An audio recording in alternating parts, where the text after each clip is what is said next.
ஆனால் இங்கே திருமண பந்தம்னு வரும்போது இங்கே ஒரு ஆணோட ஜாதகம் இருக்குது, ஒரு பெண்ணோட ஜாதகம் இருக்குது. இந்த ஆணோட ஜாதகத்துக்கு இப்போ மேஷ லக்னமாக இருக்குது, இங்கே வந்து ஒரு சிம்ம லக்னமாக இருக்குது. ரெண்டுக்கும் 1-5 லக்கணமாக இருக்குது, ரெண்டுக்கும் பொருத்தமான லக்கணமாக இருக்குது. இப்போ இது ரெண்டும் கல்யாணம் பண்ணால் 20 வருஷம் 30 வருஷம் இப்படியே ஓடிக்கிட்டுருக்கும். இது ஒன்று. இப்போ இந்த லக்கணத்துக்கு இப்போ மேஷ லக்கணத்துக்கோ கன்னி லக்கணத்துக்கோ பொருத்த வச்சா 6-8 லக்கணமாக வந்துச்சுன்னா சண்டை போட்டுக்கிட்டே நகரும். ஒரு ஸ்டேஜில் கிரகம் நல்ல இடத்துல இல்லைன்னு வச்சுங்களேன், 3 வருஷமோ 5 வருஷமோ 7 வருஷமோ 8 வருஷமோ போதுண்டா வாழ்க்கைன்னு முடிச்சிருக்கும்.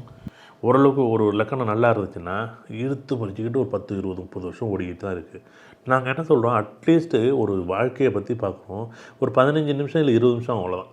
எப்படி 20 நிமிஷம் தாங்க. ஒரு திருமண பொருத்தை பார்த்தா கண்டிப்பாக ஒரு புதுசாக பார்க்குறாங்கன்னா ஒரு 2 மணி நேரம் ஆகும் இந்த நான் பார்க்குற முறையில். ஏன்னா இந்த 2026 பார்க்கணும், 27 பார்க்கணும், 28 பார்க்கணும், 29 பார்க்கணும், 30 பார்க்கணும். இப்போ இது 5 வருஷத்துக்கு 4 வருஷத்துக்கு 4 தடவை பார்க்கணும். ஒவ்வொரு வருஷமும் பார்த்தாகணும். அந்த வருஷத்தில் நீங்கள் எப்படி இருக்கீங்கன்னு பார்க்கணும் பாருங்கள்.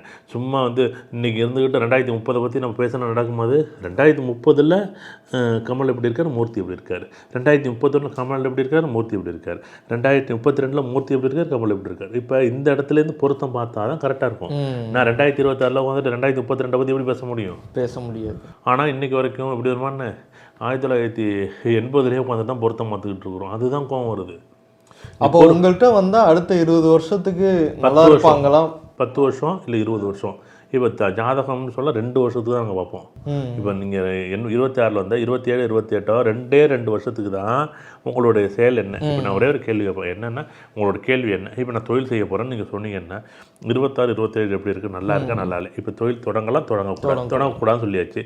அப்போ தொடங்கக்கூடாதுன்னா நீங்கள் வேலைக்கு அப்படின்னா அடுத்த ஸ்டெப் 26 27 28 29 30 வரைக்கும் இப்படி தான் 4 வருஷத்துக்கு நீங்கள் இப்படி தான் கவனிக்க போகிறீங்கன்னு முடிவு பண்ணியாச்சு. இது வரைக்கும் ஒரு விஷயம். சப்போஸ் இந்த 4 வருஷத்துக்குள்ளே இப்போ 4 வருஷத்துக்குள்ளே இப்போ ஃபைனான்சியலாக நம்ம பார்க்கணும் அப்படின்னா இப்போ உதாரணமாக மறுபடியும் என்ன பண்ணுறோம், இந்த 4 வருஷம் 26லேருந்து 30 வரைக்கும் 4 வருஷ காலம் ஏன் நீங்கள் வந்து உங்கள் கையில் பணம் வச்சுருந்தா தங்காது. இப்போ உடனே நீங்கள் ஒரு சீட்டு போடுங்க, ஒரு இடம் வாங்கி அதில் இஎம்ஐ கட்டுங்க. உங்கள் கையில் இருக்கக்கூடிய பணம் உண்மையிலே இன்றைக்கி ஒரு உதாரணமாக 30,000 வருது 40,000 வருதுன்னு வச்சுங்களேன், 12,000 எடுத்துகிட்டு 28,000 வரைக்கும் நீங்கள் இஎம்ஐ கட்டுங்க. 28,000 இஎம்ஐ கட்டி ஆகணும். நீங்கள் 12,000 மட்டும் கையில் வச்சுருந்தா தான் உங்கள் வண்டி ஓடும். நீங்கள் எக்ஸஸாக வந்து நீங்கள் இல்லைன்னா நீங்கள் என்ன பண்ணுவீங்க, இந்த மறுபடியும் செலவு பண்ணி கடைசியாக வந்து பார்த்தா இந்த 4 வருஷத்தில் உங்களுக்கு ஃபைனான்சியல் இது நல்லா இருக்காது.